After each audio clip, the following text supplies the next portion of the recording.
Hello everyone, welcome to my channel. आज हम discuss करने वाले हैं फॉर्मल और इनफॉर्मल लेटर के बारे में इन डिटेल्स। लास्ट डे मैंने लेटर, उसके टाइप्स और कैरेक्टरिस्टिक्स के बारे में इन डिटेल्स डिस्कस किया था। अगर आपने वो वीडियो नहीं देखी है तो जल्दी से जल्दी जाके इंग्लिश प्लेलिस्ट में देख लीजिए, फिर इस वीडियो में बैक कीजिए, वरना आपको बीच में से समझ में नहीं आएगा। और दोनों videos from beginning to advance level है लेटर राइटिंग के लिए, तो it will be very helpful for each and every candidate as well as student. तो without much delay let's get started. और अगर आप चाहते हैं इन नोट्स को, इन टाइप नोट्स को फॉलो करना, तो आप डाउनलोड भी कर सकते हैं वीडियो को फॉर फ्यूचर रेफरेंस, या फिर आप स्क्रीनशॉट भी ले सकते हैं। It's up to you. तो फॉर्मल लेटर होता क्या है? फॉर्मल लेटर एक ऐसा टाइप का लेटर होता है जिसमें कुछ पैटर्न्स और कुछ फॉर्मेलिटी होते हैं जिन्हें हमें मेंटेन करना पड़ता है। अगर आप इन फॉर्मेलिटीज़ को मेंटेन नहीं करते हैं तो ये फॉर्मल लेटर नहीं कहलाता है और वो कोई काम का भी नहीं रहता है, ठीक है। और ये प्रोफेशनल होता है नेचर में। नेक्स्ट मैंने बताया था इनफॉर्मल लेटर क्या है। इनफॉर्मल लेटर को हम पर्सनल लेटर भी बोलते हैं और इसमें उतना पैटर्न या फॉर्मेलिटीज़ नहीं होता है। ये हम फ्रेंड्स को, अपने रिश्तेदारों को, अपने जाने पहचाने लोगों को लिखते हैं। और फॉर्मल लेटर हम किसी organisation, school, college, institution, authority को लिखते हैं, ठीक है। नेक्स्ट हम देखेंगे कि फॉर्मल लेटर, एक अच्छे फॉर्मल लेटर के क्या क्या कैरेक्टरिस्टिक्स होते हैं। ये सब बहुत ही इंपॉर्टेंट कैरेक्टरिस्टिक्स है और इन्हें ध्यान में रख के आपको लेटर लिखना है। फर्स्ट है लैंग्वेज। एक फॉर्मल लेटर का लैंग्वेज बहुत ही फॉर्मल होता है, स्ट्रिक्ट होता है, प्रोफेशनल होता है। आपको बहुत ही डिसेंट रहना पड़ता है लैंग्वेज चूज़ करने के अलावा। आपको बहुत कुछ दिमाग में रखना होता है, जैसे कि आपको शॉर्ट फॉर्म्स यूज़ नहीं करना है, यहाँ पे एब्रीविएशंस यूज़ नहीं होते, यहाँ पे स्लैंग्स, इडियम्स, प्रोवर्ब्स ये सब भी यूज़ नहीं होता है। स्लैंग्स होते हैं, गाली गलोच। डेट हम ज़्यादातर ब्रिटिश डेट लिखते हैं। ब्रिटिश डेट यानी फर्स्ट डे, फिर मंथ, फिर ईयर। अमेरिकन डेट्स बहुत ही रेयरली यूज़ होता है। अमेरिकन डेट्स में पहले मंथ बैठता है, फिर डे, फिर ईयर, ठीक है। नेक्स्ट है सैल्यूटेशन। सैल्यूटेशन में फॉर्मल लेटर्स के लिए हम यूज़ करते हैं योर्स ओबीडियंटली, या योर्स फेथफुली, या फिर योर्स सिंसियरली। ये 3 बहुत ही पॉपुलर सैल्यूटेशंस है और आपको यहाँ से कोई एक चूज़ करके लिखना होगा। हम ज़्यादातर योर्स ओबीडियंटली लिखते हैं क्योंकि ये ज़्यादा यूज़ होता है, ठीक है। और अगर आप इनफॉर्मल लेटर लिखते हो तो यहाँ पर भी आपको डियर या फिर विथ लव, ये सब सैल्यूटेशंस यूज़ करने हैं। नेक्स्ट आता है subject of the letter. Subject क्या होता है? सब्जेक्ट होता है कि क्या रीज़न है आपका लेटर लिखने के लिए, तो वो भी आपको to the point, very short लिखना है फॉर्मल लेटर के लिए। जैसे फॉर एग्जांपल मैंने यहाँ पे दिया है एप्लीकेशन फॉर लीव। हम ज़्यादातर स्टूडेंट्स एप्लीकेशन लिखते हैं लीव के लिए, तो आप वो भी लिख सकते हैं एज अ सब्जेक्ट, ठीक है। ऐसे आपको शॉर्ट एंड कॉन्साइज सब्जेक्ट लिखना है। नेक्स्ट आता है letter of inquiry. The sender should ensure that the subject clearly and consciously indicates the reason for the letter, ठीक है, लेटर ऑफ इंक्वायरी के लिए। नेक्स्ट है body of the letter. Body में 3 पैराग्राफ्स होते हैं, ठीक है। फर्स्ट पैराग्राफ में क्या होता है?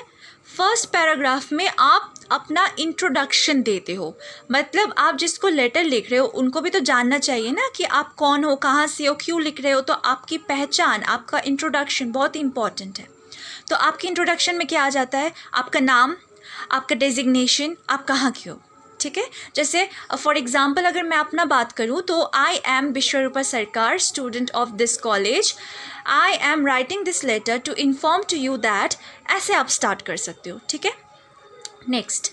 नेक्स्ट होता है पैराग्राफ, सब्सिक्वेंट पैराग्राफ या फिर मेन पर्पस। आप इस पैराग्राफ में अपना मेन पर्पस लिखते हो, मतलब रीज़न, किस लिए आप ये लेटर लिख रहे हो, ठीक है, एक्सप्लेन करते हो उसको।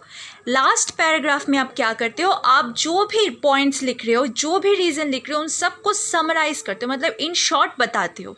बताने के बाद आप रिक्वेस्ट करते हो कि जल्दी से जल्दी आपका काम हो जाए, मतलब आप जिस पर्पस के लिए लेटर लिख रहे हो उस कोर्स ऑफ एक्शन का फुलफिलमेंट आपको चाहिए जल्दी से जल्दी। तो वो आप रिक्वेस्ट करते हो कि therefore please grant me leave for this many days, या फिर therefore please respond to my call, okay, ये सब आप लिखते हो। नेक्स्ट होता है क्लोजिंग पैराग्राफ। क्लोजिंग पैराग्राफ वही जो हम लास्ट पैराग्राफ बोल रहे थे, क्लोजिंग पैराग्राफ वही है, वहाँ पे आप फिर से पॉइंट्स बोलते हो, समरी देते हो। तो नेक्स्ट है examples of formal letter. Formal letter के मैंने कुछ एग्जांपल्स दे दिए ताकि आपको थोड़ी सुविधा हो समझने में। फर्स्ट है सिक लीव एप्लीकेशन, बहुत कॉमन है ये topic. Next application for marriage, leave application for marriage, uncle या आंट या किसी का भी मैरिज हो सकता है, ठीक है, फ्रेंड का भी मैरिज हो सकता है, आप वो भी लिख सकते हो। नेक्स्ट जो लोग इंस्टीट्यूशंस में या कॉलेज में पढ़ते हैं या फिर जो कम्पिटिटिव एग्ज़ाम्स के लिए जा रहे हैं, जो कि एज्ड है, ठीक है, after an age, maternity leave के लिए एप्लीकेशंस लिखते हैं, फॉर्मल लेटर लिखता है, तो वो भी एक सब्जेक्ट या फिर एक क्वेश्चन है, ठीक है। एप्लीकेशन फॉर मैटरनिटी, मैटरनिटी यानी प्रेगनेंसी स्टेज। नेक्स्ट है रेजिग्नेशन लेटर, जब आप कोई जॉब कोई पोस्ट छोड़ देते हो तो आप रेजिग्नेशन लेटर लिख के छोड़ते हो। ऐसे बोल के नहीं छोड़ा जा सकता है कि मैं कल से काम नहीं करूँगा या काम नहीं करूँगी, मैं छोड़ रही हूँ काम, तो आपको फॉर्मल वे में लिख के देना पड़ता है वो। नेक्स्ट आता है अपॉइंटमेंट लेटर। अब रेजिग्नेशन जैसे बोल के नहीं दे सकते हो, वैसे ही आप अपॉइंटमेंट भी बिना बोल के नहीं ले सकते हो। मतलब कोई काम अगर आप ज्वाइन करना चाहते हो तो उसमें भी आपको लेटर लिख के सबमिट करना पड़ता है। नेक्स्ट है जॉब ऑफर या फिर कंप्लेन या फिर कोई बिजनेस लेटर। तो बहुत सारे टाइप के लेटर्स हैं, ये भी उनमें एक एग्जाम्पल है। नेक्स्ट आता है इनफॉर्मल लेटर के एग्जाम्पल्स। अब इनफॉर्मल लेटर में बहुत इंटरेस्टिंग एग्जाम्पल्स होते हैं क्योंकि हम इजीली कनेक्ट कर पाते हैं। इनफॉर्मल लेटर में inviting your friend to a party बहुत कॉमन क्वेश्चन है, बहुत कॉमन। बर्थडे पार्टी में या फिर किसी दूसरे पिकनिक में आप अपने दोस्त को इनवाइट करते हो, ये सब कॉमन क्वेश्चंस है। नेक्स्ट है apologising to someone for what you did. Suppose झगड़ा हो गया दोस्त के साथ, आप बात नहीं कर रहे हो लेकिन मिस्टेक आपकी है, तो आप रिपेंट करते हो and you try to make up. So when you try to make up, आप लेटर लिखते हो अपने फ्रेंड को, तो वो हो जाता है अपोलोजाइजिंग लेटर। नेक्स्ट है कॉन्ग्रेचुलेटिंग लेटर।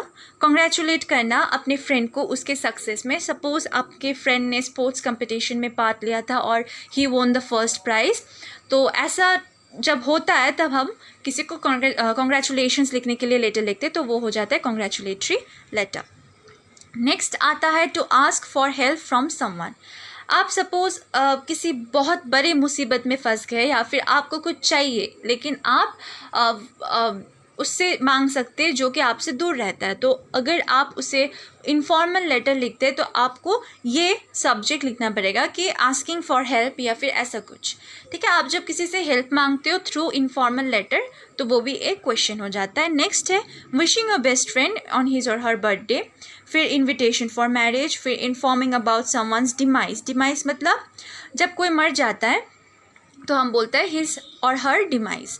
तो सपोज़ आपके दोस्त में या फिर आपके रिलेटिव्स में किसी बुज़ुर्ग इंसान का या फिर किसी का डेथ हो गया, तो आप उस टाइम पे भी कॉन्डोलेंस लेटर लिखते हो अपने करीबीदार रिश्तेदार या फिर फ्रेंड्स को, तो वो हो जाता है कॉन्डोलेंस लेटर, ठीक है। अभी देखिए यहाँ पे एक फॉर्मेट दिया हुआ है फॉर्मल लेटर का। मैंने यहाँ पे गैप नहीं दिया क्योंकि अगर मैं गैप देती तो आपको ठीक से दिखाई नहीं देता, थोड़ा क्रॉप हो जाता लेटर्स। फर्स्ट तो आपको लिखना है सेंडर्स एड्रेस। सेंडर्स एड्रेस में आपका नाम, आपका घर, आपका डिस्ट्रिक्ट, आपका स्टेट और आपका पिन कोड, ये लिखना है। फिर आप एक लाइन गैप दोगे, मतलब एक लाइन छोड़ दोगे। फिर नेक्स्ट लाइन में आप लिखोगे डेट। डेट पहले लिखना है डेट, फिर देना है डेट। आपको ब्रिटिश मोड मतलब फर्स्ट में डे, फिर मंथ, फिर ईयर, ऐसे करके डेट लिखना है। और नेक्स्ट देना है रिसीवर्स एड्रेस, मतलब आप जिसको लेटर लिख रहे हो उसका एड्रेस, वो कहाँ रहता है, उसका हाउस नेम क्या है, उसका स्ट्रीट नंबर क्या है, उसका डिस्ट्रिक्ट क्या है, स्टेट क्या है, पिन कोड क्या है, ये सब आपको लिखना है। नेक्स्ट फिर से आप एक लाइन छोड़ेंगे। अभी सेंडर्स एड्रेस के बाद एक लाइन छोड़ना है, डेट के बाद भी एक लाइन छोड़ना है, रिसीवर्स एड्रेस के बाद भी एक लाइन छोड़ना है, सब्जेक्ट के बाद भी एक लाइन छोड़ना है, सैल्यूटेशन के बाद एक लाइन आपको गैप दे के लिखना है। अगर आप लाइन्ड कॉपी यूज़ कर रहे हो, अगर आपका प्लेन कॉपी नहीं है, लाइन्ड या रूल्ड कॉपी है, तो आप सैल्यूटेशन देकर डियर सर या मैडम, रेस्पेक्टेड सर या मैडम देकर, कॉमा देकर नेक्स्ट लाइन में कॉमा के बीचों बीच से स्टार्ट करेंगे लिखना बॉडी ऑफ द लेटर को, ठीक है। मैं आपको सैम्पल भी दिखा दूँगी ताकि आपको थोड़ा बेनिफिट हो जाए। तो रिसीवर्स एड्रेस आपका हो गया। नेक्स्ट है सब्जेक्ट। सब्जेक्ट मैंने लिखा है मेक इट शॉर्ट, मतलब आपको छोटे एक लाइन में सब्जेक्ट लिखना है, ठीक है। आई कैची होना चाहिए सब्जेक्ट, ताकि एग्जामिनर को पहले ही समझ में आ जाए कि स्टूडेंट बहुत अच्छा है, उसको एक्सपीरियंस है लेटर लिखने में। Next salutation. सैल्यूटेशन में हम देते हैं रेस्पेक्टेड सर और मैडम, ठीक है। आप कोशिश करना रेस्पेक्टेड ही लिखने का, क्योंकि फॉर्मल लेटर्स में डियर यूज़ नहीं होता है, डियर रेयरली यूज़ होता है, रेस्पेक्टेड ज़्यादा यूज़ होता है, ठीक है। रेस्पेक्टेड सर और मैडम। नेक्स्ट है बॉडी ऑफ द लेटर। हम 3 स्टैंजाज या 3 पैराग्राफ्स में इसको डिवाइड कर देंगे। फर्स्ट पैराग्राफ में इंट्रोडक्शन होगा, आपका इंट्रोडक्शन। नेक्स्ट में बॉडी होगा, रीज़न लिखना है वहाँ पे। नेक्स्ट लास्ट में कंक्लूशन, समराइज करना है पॉइंट्स को, मतलब समरी लिखना है, आप क्या कारण से लिख रहे हो इस लेटर को। और फिर लास्ट में लिखना है thank you for your time, या फिर प्लीज़ ग्रांट मी लीव, फिर waiting for your reply, this and that. बहुत सारे फॉर्मेट्स हैं, आप जो कोई भी लिख सकते हो। लास्ट में आपको लिखना है थैंकिंग यू, ठीक है। थैंकिंग यू कॉमा, फिर योर सिंसियरली, फिर नेम। नेम फुल नेम लिखना है, ठीक है। मैंने एग्जांपल दे दिया अपना नाम। अभी एक बात और, योर्स सिंसियरली अभी लिखा जा रहा है। बहुत जन ऐसे भी करते हैं कि थैंकिंग यू को स्किप कर देते, थैंकिंग यू नहीं लिखते हैं, डायरेक्टली योर्स सिंसियरली लिखते हैं। तो अगर आप चाहे तो थैंकिंग यू को आप स्किप कर सकते हैं, ठीक है। अभी नेक्स्ट है यहाँ पे सैम्पल। आपको एक क्वेश्चन दिया जाएगा, जैसे कि यहाँ पे दिया गया है letter to the principal requesting leave for a week to look after sick mother, ठीक है। कोई भी क्वेश्चन जैसे भी दिया जा सकता है, आपको घबराना नहीं है। आप फॉर्मेट जानते हो, कैसे लिखना है जानते हो, लेटर क्या है जानते हो, आपको क्या क्या पॉइंट्स दिमाग में रखने हैं सब आपको पता है। तो प्लीज़ डोंट गेट पैनिक्ड। तो यहाँ पे आ गया सैम्पल। सैम्पल में देखिए, letter to the principal requesting leave for a week to look after sick mother, ऐसा एक एग्जाम्पल का क्वेश्चन दिया हुआ है। मैंने खुद इसे चूज़ किया है ताकि आपको समझ में आ जाए। अभी कोई भी क्वेश्चन दिया हो सकता है, कुछ भी दिया हो सकता है, आपको पैनिक नहीं करना है, आपको बिल्कुल भी नहीं घबराना है, क्योंकि आपको सब पॉइंट्स पता है। आप ऑलरेडी जानते हो फॉर्मल लेटर किसे कहते हैं, फॉर्मल लेटर का फॉर्मेट क्या होता है, फॉर्मल लेटर के क्या क्या कंपोनेंट्स है जिससे आप एक अच्छा सा फॉर्मल लेटर लिख सकते हो, ठीक है। आपको सब पॉइंट्स दिमाग में रखने हैं, शांत रहना है, बिल्कुल पैनिक नहीं करना है, और क्वेश्चन को अच्छे से समझना है। समझने के बाद आपको बिल्कुल ऐसे लिखना है। फर्स्ट में आपको लिखना है रिसीवर्स एड्रेस, मतलब आप जिसको लेटर लिख रहे हो उसका एड्रेस आपको देना है, ठीक है। 2 लिखना है, फिर कॉमा, फिर नेक्स्ट लाइन में द प्रिंसिपल या द टीचर इंचार्ज या जो भी हो उसके बारे में लिखना है, उसका पोजीशन, उसका डेजिग्नेशन लिखना है। नेक्स्ट लाइन में आपको लिखना है स्कूल या कॉलेज या इंस्टीट्यूशन का नाम, फिर से कॉमा, फिर नेक्स्ट लाइन में आपको लिखना है जिस जगह में ये स्कूल या फिर कॉलेज या फिर इंस्टीट्यूशन है वहाँ का एड्रेस, ठीक है। फिर एक लाइन छोड़ देना है। अगर आप प्लेन कॉपी यूज़ कर रहे तो थोड़ा गैप देना है, गैप देने के बाद डेट, फिर से गैप, फिर सब्जेक्ट। यहाँ पे क्योंकि ये लीव ले रहा है जो भी स्टूडेंट है वो, तो यहाँ पे सब्जेक्ट दिया हुआ है रिक्वेस्टिंग 1 वीक्स वीक, ठीक है, 1 वीक्स लीव। आप ऐसे शॉर्ट कॉन्साइज सब्जेक्ट देने के लिए कोशिश कीजिएगा। नेक्स्ट लाइन में रिस्पेक्टेड मैम या सर जो भी हो, आप लिख के कॉमा दे के नेक्स्ट लाइन से स्टार्ट कर सकते हैं। यहाँ पे वो लोग फर्स्ट वेरी लाइन से स्टार्ट किया है, लेकिन आप कोशिश कीजिएगा कि जो कॉमा है, कॉमा के बिल्कुल नीचे से स्टार्ट करने का फर्स्ट पैराग्राफ, ठीक है, फर्स्ट इंट्रोडक्शन पार्ट। तो यहाँ पे सब बहुत अच्छे से मैंने लिखा है ताकि आपको समझ में आ जाए। फिर भी आपको अगर कोई डाउट हो तो आप किसी भी बुक को फॉलो कर सकते हैं फॉर्मेट एंड सैम्पल्स देखने के लिए, ठीक है।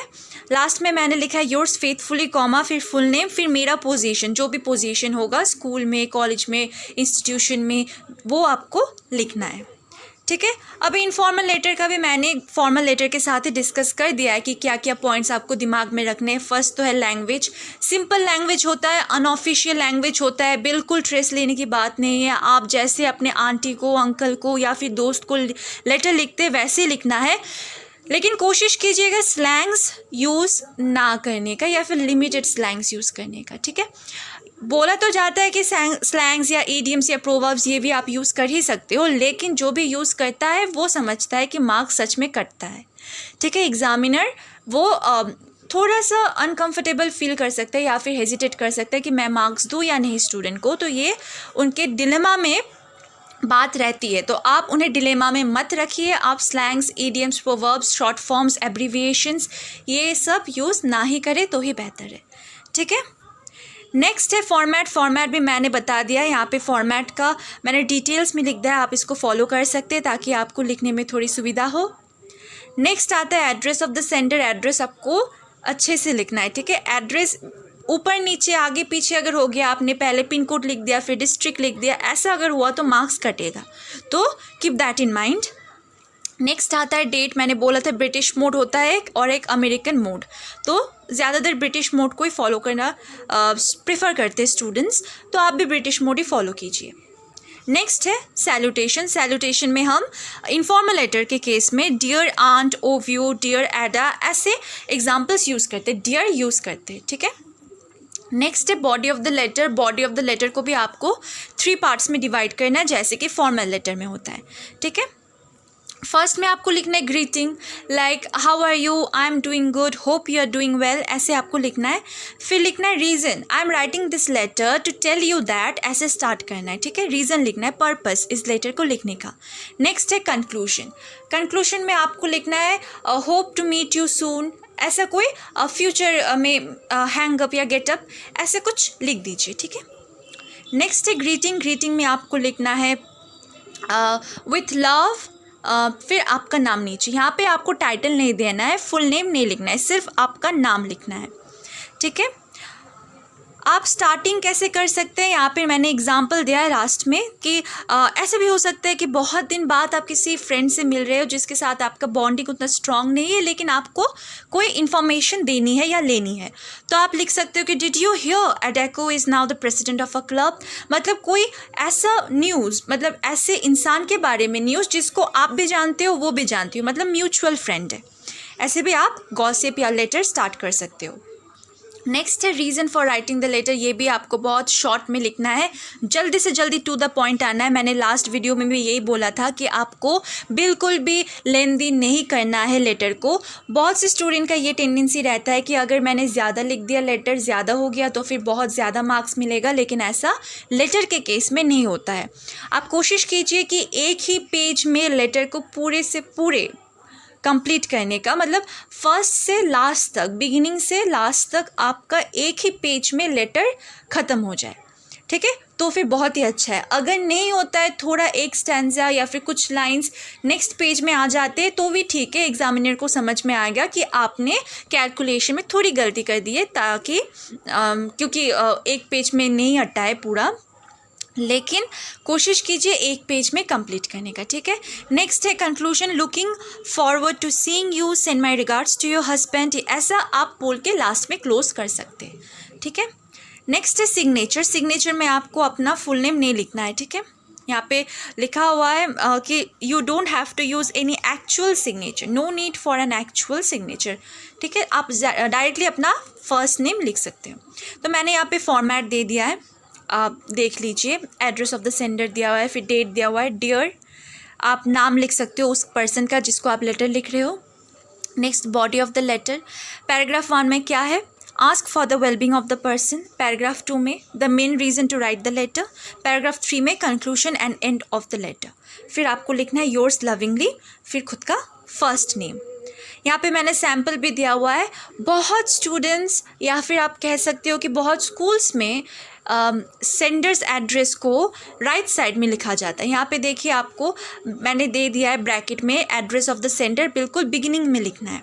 तो बहुत स्कूल्स में क्या करते हैं, वो लोग एकदम राइट कॉर्नर में लिखाते हैं बिगिनिंग में, तो आप वो भी फॉलो कर सकते हो। ठीक है, फिर आपको लिखना है डियर, फिर आपका फ्रेंड, आंट, सिस्टर, कज़न जो भी हो उसका नाम, I hope you are doing good, ऐसे स्टार्ट करना है। फिर ऐसे 3 पैराग्राफ्स में डिवाइड करके लास्ट में विथ रिगार्ड्स या योर्स लविंगली लिख के अपना फर्स्ट नेम लिखना है।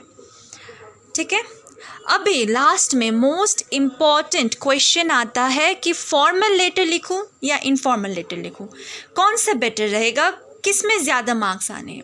देखो फर्स्ट तो ये बात अपने दिमाग में सबको लेनी है कि फॉर्मल हो या इनफॉर्मल, जिसमें आपका ज़्यादा कंफर्ट लेवल है या फिर जिसमें आप ज़्यादा एक्सपर्ट हो वही ऑप्ट करना है, ठीक है। जिस लेटर में आपको ज़्यादा मार्क्स आते हैं, सपोज़ आप क्लास 10 या क्लास 12 ये एग्ज़ाम देने वाले हो, तो आप क्लास 9 में या क्लास 10 में 11 में इन सब क्लासेस में कौन से लेटर ज़्यादा ऑप्ट किए हैं और कौन से लेटर में आपको ज़्यादा मार्क्स मिले हैं, तो ज़्यादातर वही लेटर लिखिएगा। लेकिन अगर आप पर्सनली मुझसे पूछे या फिर क्या एग्ज़ामिनर्स का चॉइस होता है पूछे, तो मैं बताऊंगी formal letter is the first choice of every examiner and students who are trying to achieve more marks. क्यों? मैंने पॉइंट्स पे डिस्कस कर दिए हैं। क्योंकि फर्स्ट रीज़न तो है फॉर्मेट में मार्क्स रिजर्व्ड रहते हैं, ठीक है। सेंडर्स एड्रेस में 1.5, डेट सब्जेक्ट अगर प्रॉपर लिखे तो उसमें 1.5, लास्ट में सैल्यूटेशन ठीक से लिखा तो उसमें 1.5, ऐसे मार्क्स। अभी थोड़ा वेरिएशंस हो भी सकते हैं, कम या ज़्यादा मार्क्स सेटिंग भी हो सकता है, 1.5 की जगह 2.5 या फिर सिर्फ हाफ, ऐसा भी हो सकता है, लेकिन रिजर्व्ड रहते हैं। अगर आप ठीक ठाक से ये चीज़ें फिलअप कर दे तो आपको आराम से वो मार्क्स मिल जाएंगे, ठीक है। इनफॉर्मल लेटर में ज़्यादातर फॉर्मेट्स उतना होते नहीं है, सिर्फ आपको सेंडर्स का एड्रेस लिखना है, फिर डायरेक्ट स्टार्ट कर देना है डियर आंट ओव्यू या फिर ये सब लिख के पैराग्राफ लिख के लास्ट में अपना क्लोजिंग, तो उसमें रिजर्व मार्क्स पाने की कोई चांसेस नहीं है। Formal letters to the point, simple और शॉर्ट होते हैं, तो आपका टाइम भी सेव हो जाएगा एग्जामिनेशन हॉल में, ठीक है। और क्वेश्चन से आप रीज़न बना के लिख सकते हो। जैसे बहुत समय ऐसा भी आता है क्वेश्चन पेपर में, ऐसा क्वेश्चन दिया हुआ होता है कि आप क्वेश्चन पढ़ के समझ गए कि हाँ ऐसे ऐसे लिख देंगे तो मार्क्स ज़्यादा मिल जाएगा, और आप वैसे वैसे ही लिखते हैं, क्वेश्चन को पकड़ के डायरेक्ट आंसर में कन्वर्ट कर देते हैं, तो उसमें भी मार्क्स मिल जाता है। लेकिन आप इनफॉर्मल लेटर में अगर चाहे कि कन्वर्ट करके आंसर में बदल के वही लिख देंगे तो वो नहीं होता है, पॉसिबल नहीं होता है, आपको बना के सोच कर लिखना पड़ेगा, तो बहुत प्रॉब्लम होता है, ठीक है।